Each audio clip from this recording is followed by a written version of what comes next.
Bienvenue à la ferme du Bec-et-Loing, dans l'Eure.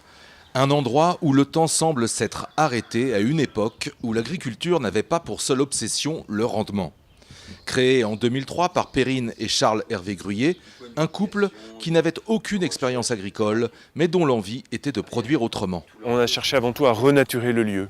Notre objectif, ce n'était pas de produire beaucoup, mais c'était de favoriser un lieu avec énormément de plantes, d'arbres, d'animaux, etc. Et finalement, ça nous a amené à produire beaucoup sur peu d'espace, ça nous a amené à travailler complètement à la main, et ces choix fondamentaux ont fait que la ferme s'est engagée sur une voie différente, celle d'une agriculture bio-inspirée, largement affranchie des énergies fossiles, et pourtant productive. Mais un tel espace cultivé est-il vraiment rentable ? En mars 2011, une étude est lancée sur une parcelle de 1000 m² de la ferme du Bec-et-Loing en culture intensive. Son but est de savoir si une telle surface permet de salarier une personne à temps plein. Nous n'étions là qu'en position d'observateur de systèmes associant donc différentes techniques dont l'efficacité avait été démontrée par ailleurs.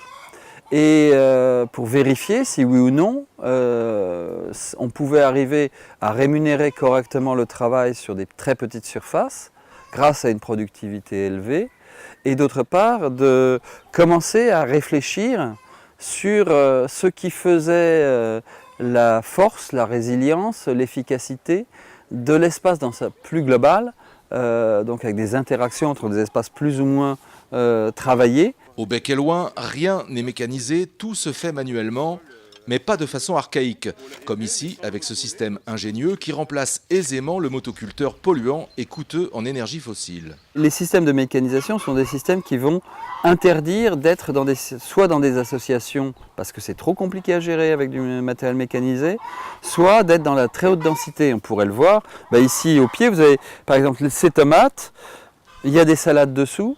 Ça n'est véritablement gérable que dans un modèle manuel. Mais qui dit modèle manuel dit forcément très petite surface. Et qui dit très petite surface dit une production a priori moindre. Donc il faut être capable d'intensifier au sens strict, c'est-à-dire d'augmenter le niveau de production sur la ferme. Hormis les serres et la forêt-jardin, le mandala est une parcelle cultivable de forme circulaire, originale et pratique, notamment pour la récolte. On a fait un grand espace central de manière à réunir les cultures. Ce n'est pas l'espace le plus productif, mais par contre il est intéressant parce qu'il permet de produire d'autres choses, comme des plantes aromatiques ou des mini-légumes qui sont valorisés dans les restaurants.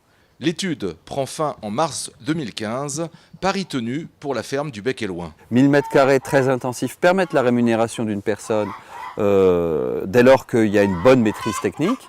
Et d'autre part, de se dire, ce matériau qu'on recueille ici, on va l'utiliser dans des travaux de modélisation, croisés avec des informations venant d'autres fermes, pour réfléchir à cette question de la construction du revenu sur des très petites fermes. Le circuit court de distribution est privilégié dans ce type de ferme, ce qui rapproche le consommateur du producteur.